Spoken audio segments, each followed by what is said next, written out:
Hello दोस्तों, नमस्कार। मैं हूं विजय पूनिया और आप देख रहे हैं विजय एजुकेशन एंड न्यूज। मेरे साथियों, आपके सामने ये जो टैब खुला हुआ दिख रहा है, यही बीएससी नर्सिंग, फार्मेसी और पैरामेडिकल कोर्सेज के ऑनलाइन फॉर्म को भरने का टैब है। इस टैब पर आपको जिस कोर्स में फॉर्म भरना है उस पर क्लिक करना है। मैं इन सभी कोर्सेज में मुख्य तौर पर बीएससी नर्सिंग के बारे में आज डिटेल आपको समझाने जा रहा हूं, लेकिन उससे पहले दो बातें क्लियर करना चाहता हूं। अगर कोई बच्चा बीएससी नर्सिंग के साथ साथ फार्मेसी का फॉर्म भी भरना चाहता है तो भर सकता है, क्योंकि ये जितने भी फॉर्म यहाँ दिख रहे हैं सभी के एग्ज़ाम एक ही दिन एक ही साथ नहीं होंगे। अगर एक दिन भी हुए तो अलग अलग पारियों में होंगे। ठीक है, इनके बीच में या एक दिन का गैप रहेगा। तो इसलिए आप पैरामेडिकल के साथ बीएससी नर्सिंग का फॉर्म भरना चाहते हैं, आप भर सकते हैं, कोई दिक्कत नहीं है। ये डाउट आप पहले दूर कर लो। अब बात शुरू करते हैं बीएससी नर्सिंग की। सबसे पहले देखो बच्चों, बीएससी नर्सिंग के कॉलम पे आपको क्लिक करना है। क्लिक करने के बाद आपके सामने ये टैब खुलेगा। इस टैब में ऑनलाइन फॉर्म भरने के स्टेप दिए गए हैं। जैसे ही आप ऑनलाइन फॉर्म भरने के इंस्ट्रक्शन पढ़ते हो तो 2-3 ऐसे इंस्ट्रक्शन हैं जो आपके लिए बहुत ही ज़्यादा हेल्पफुल होंगे, क्योंकि मुझे लगता है कि आपने जल्दबाजी में स्टेप पढ़े नहीं होंगे, क्योंकि जब जल्दबाजी में ये मैं नहीं पढ़ पाया तो आप कैसे पढ़ पाए होंगे। तो देखिए, इसने कहा है कि आप अगर बीएससी नर्सिंग में एडमिशन लेना चाहते हैं और बीएससी नर्सिंग के एग्ज़ाम के लिए फॉर्म भरना चाहते हैं तो आप ये स्टेप ध्यान से पढ़ना। और मेरे को 2-3 स्टेप बहुत अच्छे लगे, जिनके बारे में आपको मैं बताना चाहूँगा। एक तो इसने कहा है कि आप जब भी ऑनलाइन फॉर्म भरते हैं, तो ऐसी परिस्थिति में कैंडिडेट जो है, अगर फॉर्म भरते समय सावधानी नहीं रखेगा, तो उसका फॉर्म रिजेक्ट कर दिया जाएगा। लेकिन इससे भी ज़्यादा ऑप्शन ये ज़्यादा इम्पोर्टेंट है। In case a candidate filled 2 or more online application form, the last filled complete application form will be considered for future processing। यानी एक स्टूडेंट एक से ज़्यादा फॉर्म भरता है तो उसने जो भी लास्ट फॉर्म भरा है वो ही उसका फॉर्म मान्य रखा जाएगा। इससे पीछे फॉर्म भरे गए कैंसिल कर दिए जाएंगे। वैसे तो फॉर्म की फ़ीस 1800 रुपये है, तो इसलिए कोई भी स्टूडेंट एक से ज़्यादा फॉर्म नहीं भरेगा। फिर भी अगर कोई एक से ज़्यादा फॉर्म भरता है तो वो जो भी लास्ट फॉर्म भरेगा वही वैलिड फॉर्म माना जाएगा। इसलिए बच्चों थोड़ा ध्यान रखना, कोई जो है गलती मत करना, ठीक है ना। ऐसा नहीं है कि आप ये मत सोच लेना मैं किसी और से एग्ज़ाम दिला दूंगा, मेरी हेल्प हो जाएगी, मैं आगे पीछे फॉर्म भर दूंगा। ऐसा कुछ नहीं होता है। ये फॉर्म पूरा एग्ज़ाम ऑनलाइन होता है, कहीं कोई चीटिंग नहीं होगी। अब सुनिएगा, अब इसके बाद में हम बात कर रहे हैं कि भाई फॉर्म भरते समय अगर आपको कोई दिक्कत आए तो फिर इसका समाधान क्या है। तो देखो, इसने क्लियर बताया है, in case you have any difficulty while filling online application form, send email to helpline at helpdeskbscnursing18@gmail.com। ये मेल आईडी सभी बच्चे नोट कर लें, आपके ज़रूर काम आएगी। कुछ बच्चों की फ़ीस भरते समय कुछ दिक्कत आएगी, कुछ बच्चे फ़ीस भर देंगे लेकिन फ़ीस की पर्ची नहीं निकलेगी, ठीक है ना। कुछ बच्चे फ़ीस भर देंगे लेकिन उनकी रजिस्ट्रेशन नंबर शो नहीं होंगे या फॉर्म रिजेक्ट हो जाएगा, तो उस समय ये चीज़ें आपके काम आने वाली है। ये मेल आईडी अपने पास रखना, ठीक है। इसके बाद में मेरे दोस्तों, यहाँ पे कुछ बातें और भी बताई गई है कि जब भी कोई ऑनलाइन फॉर्म भरता है तो कैंडिडेट खुद अपनी उपस्थिति में भरे।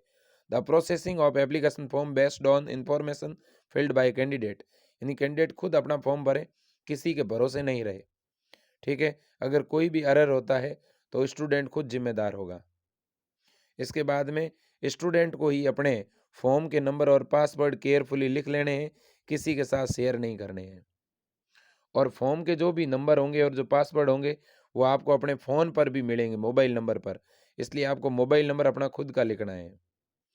फिर इसने कहा है कि ऑनलाइन फॉर्म भरने के 2 स्टेप हैं, ठीक है। लेकिन जैसे ही ऑनलाइन फॉर्म भरते हैं उससे पहले क्या करना है, scan copy of your recent password size photograph. यानी आप जिस कंप्यूटर से, जिस ई मित्र से, जिस फ़ोन से फॉर्म भरा रहे हैं, सबसे पहले उसको अपना रंगीन फ़ोटो देना है आपको। और वो रंगीन फ़ोटो आपका इसी साल का होना चाहिए, 11वें महीने का यानी नवंबर का। ऐसा नहीं है कि 4 साल पहले का फ़ोटो लेके आ गए जब आप 10वीं में पढ़ते थे या 8वीं में पढ़ते थे, ठीक है, तो दिक्कत हो जाएगी भाई। और वो फ़ोटो स्कैन जब भी करें तो जेपीजी या जेपीईजी फाइल में करें, ऐसा नहीं है कि PDF में अपलोड कर दोगे वो फ़ोटो अपलोड नहीं होगा, ठीक है? पहली बात ये ध्यान में रखना। दूसरा, इसने कहा है कि साइन को भी आप जो है एक ब्लैंक पेपर पर, खाली छोटे से पन्ने पर, एक छोटे से कॉलम पर करें। ऐसा नहीं है, बहुत से बच्चे गड़बड़ करते हैं। क्या करते हैं, बड़े से A4 साइज़ के ऊपर यहाँ पे एक कोने में साइन करते हैं और फिर पूरा ही पन्ना अपलोड कर देते हैं।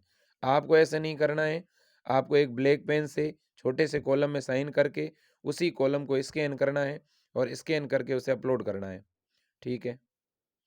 अब इसके बाद में ये क्या कह रहा है? ये कह रहा है कि आप जब भी कोई फॉर्म ऑनलाइन भरते हो, तो यहाँ पे फॉर्म को 2 स्टेप में भरना है।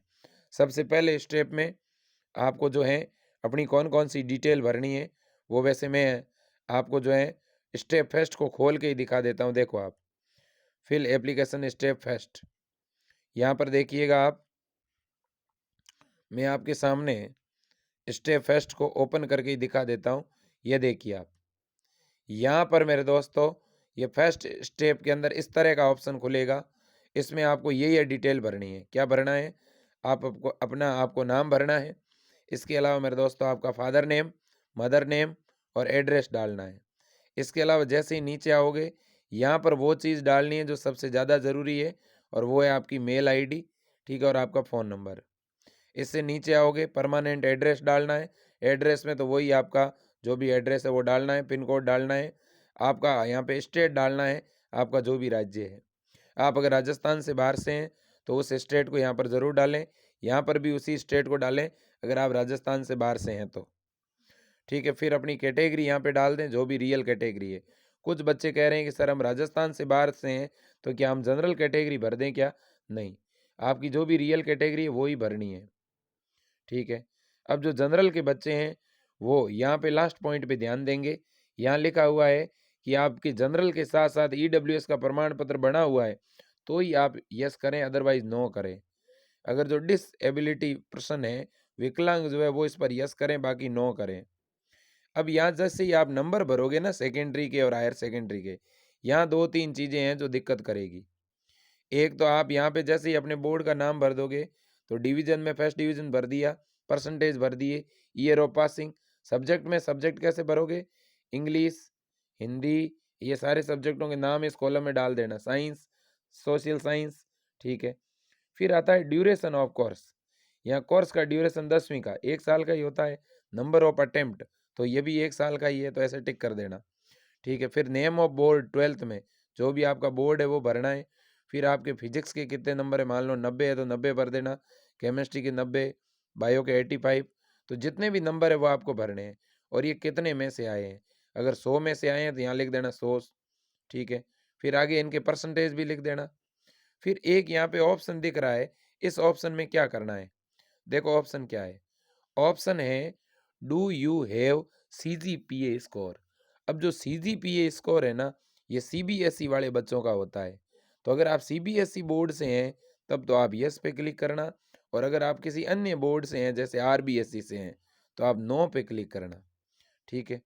अब जो बच्चे CBSE के हैं वो अगर यहाँ यस पे क्लिक करते हैं तो यहाँ उन्हें लास्ट में आकर के अपना CGPA स्कोर लिखना पड़ेगा, और CGPA स्कोर लिखने के लिए आपको 9.5 से अपने स्कोर का गुणा करना पड़ेगा।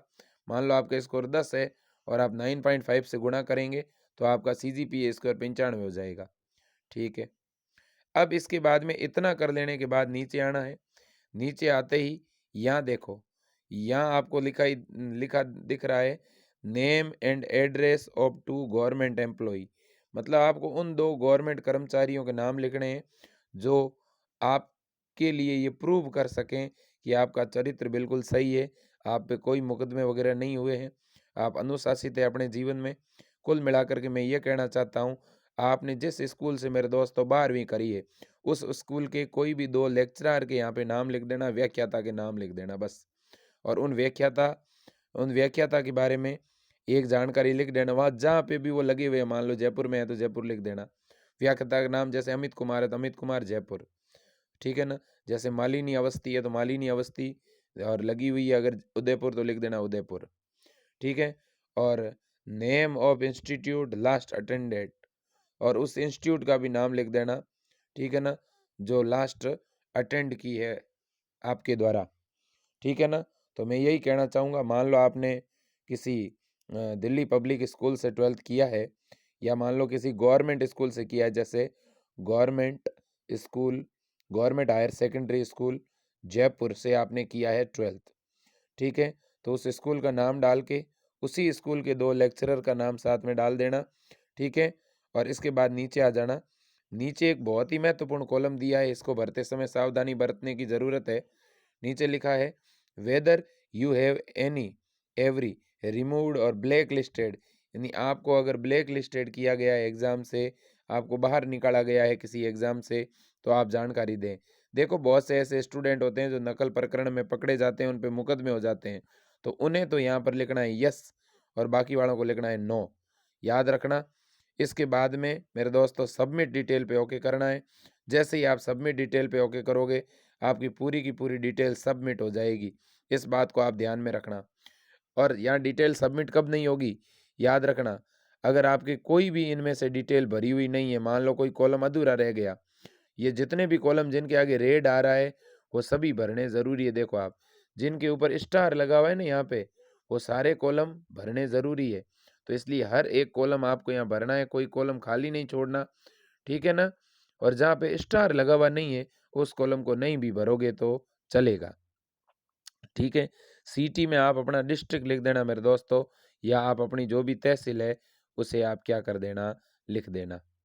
तो ये सारी डिटेल फॉर्म भरने को लेकर है। ये तो आपका फिल पार्ट फर्स्ट हो गया। अब जो पार्ट सेकंड को आप फिल करोगे तो उसमें क्या चीज़ें भरनी है, देखो आप। तो पार्ट सेकंड के अंदर मेरे दोस्तों आपको चीज़ें अपलोड करनी है। तो ये तो पार्ट फर्स्ट की बात हो ही गई। पार्ट सेकंड में आपको चीज़ें क्या करनी है, अपलोड करनी है। क्या क्या अपलोड करना है, तो डॉक्यूमेंट अपलोड करने हैं, जिसमें मेनली आपको फ़ोटो और साइन अपलोड करने हैं मेरे दोस्तों। तो याद रखना, यहाँ फ़ोटो और साइन अपलोड करने हैं। फ़ोटो और साइन अपलोड करते समय एक बात का ध्यान रखना, जैसे ही आपने फ़ोटो अपलोड किया तो उस फ़ोटो के सामने एक ऐसा कॉलम बनाया हुआ आएगा। उस कॉलम के अंदर आपका फ़ोटो अगर दिखना शुरू हो जाए, इसका मतलब आपका फ़ोटो अपलोड हो गया है। और दिखना शुरू नहीं हुआ है तो आप दोबारा जो है वो फ़ोटो को अपलोड करो। इस बात का ध्यान रखना। साइन में भी इसी प्रकार से हैं। साइन आपने अपलोड किया तो उसके पास में एक कॉलम बना हुआ है, उसमें अगर साइन दिखना शुरू हो जाए तो वो अपलोड हो गया है, और दिखना अभी तक शुरू नहीं हुआ है तो आप साइन को भी दोबारा अपलोड करेंगे, ठीक है। तो इन चीज़ों का आपको क्या रखना है मेरे दोस्तों, ध्यान रखना है। अब जब आपका पूरा फॉर्म भरा जाएगा, आपने ऑनलाइन फीस भी कटवा दी, तो फिर मेरे दोस्तों फॉर्म का प्रिंट निकालना है। फॉर्म को 2 कॉपियों में प्रिंट निकालना है। देखो, print 2 copies of application form. तो क्या इस एप्लीकेशन फॉर्म को यूनिवर्सिटी में जमा करवाना है क्या? बिल्कुल भी जमा नहीं कराना, ठीक है। यहाँ लिखा हुआ है नीचे, देखो आप स्पष्ट तौर पर कि keep complete application form for submission when required. You are not required to send to RUHH the print copy of your application form filled online. यानी आप जो ऑनलाइन फॉर्म भरते हैं उसे Rajasthan institute of health science को send नहीं करना। तो इन प्रिंटेड कॉपी का क्या करना, तो ये जो प्रिंटेड कॉपी है इनकी ज़रूरत कब पड़ेगी, इनकी ज़रूरत पड़ेगी जब आपका नंबर आ जाएगा किसी कॉलेज में, और उस कॉलेज में आप जब जाओगे एडमिशन लेने के लिए तो वहाँ इस फॉर्म की एक कॉपी चाहिएगी, याद रखना आप लोग। तो आप रिपोर्टिंग के लिए जब जाओगे ना किसी कॉलेज में तो इसकी ज़रूरत पड़ेगी मेरे दोस्तों। तो यहाँ पे आपको जो है फॉर्म को प्रिंट निकाल के रख लेना है। साथ ही साथ इन डॉक्यूमेंट को पास में रखना है। एक तो 10+2 की मार्कशीट, इसके अलावा डेट ऑफ बर्थ सर्टिफिकेट। बहुत से बच्चे कह रहे हैं sir date of birth certificate मांग रहे हैं। अरे भैया 10वीं की मार्कशीट और 10वीं का certificate date of birth certificate की तरह मान्य है।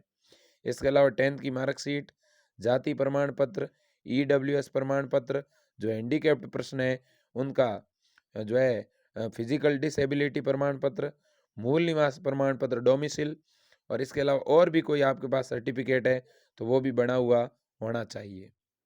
तो याद रखना मेरे दोस्तों, सभी के सभी डॉक्यूमेंट ओरिजिनल बने हुए होने चाहिए आपके, ठीक है। तो अब अगर किसी बच्चे के पास में कोई डॉक्यूमेंट की फ़ोटोकॉपी भी है तो एक बार चल जाएगी, लेकिन दिसंबर के अंदर जब काउंसलिंग शुरू होगी उस समय आपके पास सारे के सारे डॉक्यूमेंट ओरिजिनल होने ही चाहिए। कुल मिला के मैं ये कहना चाहता हूँ कि आज की तारीख में अगर कोई डॉक्यूमेंट आपके पास नहीं है उसे अभी बनवाने के लिए दे दो। ऐसा नहीं हो कि काउंसलिंग शुरू होती है मान लो 31 दिसंबर को और आपका जो है जाति प्रमाण पत्र बन के आया 30 दिसंबर को, तो वो भी समझ लेंगे कि आपने अभी बनाया है, आपने पहले जब फॉर्म भरा है उसमें वैसे ही जानकारी भर दी। ठीक है, तो इसलिए जितना जल्दी हो, कोई डॉक्यूमेंट अधूरा है तो तुरंत भरवा देना। अब मेरे दोस्तों, हमारी टीम हमेशा बीएससी नर्सिंग के बच्चों की निःशुल्क लाइव क्लासें ले रही है।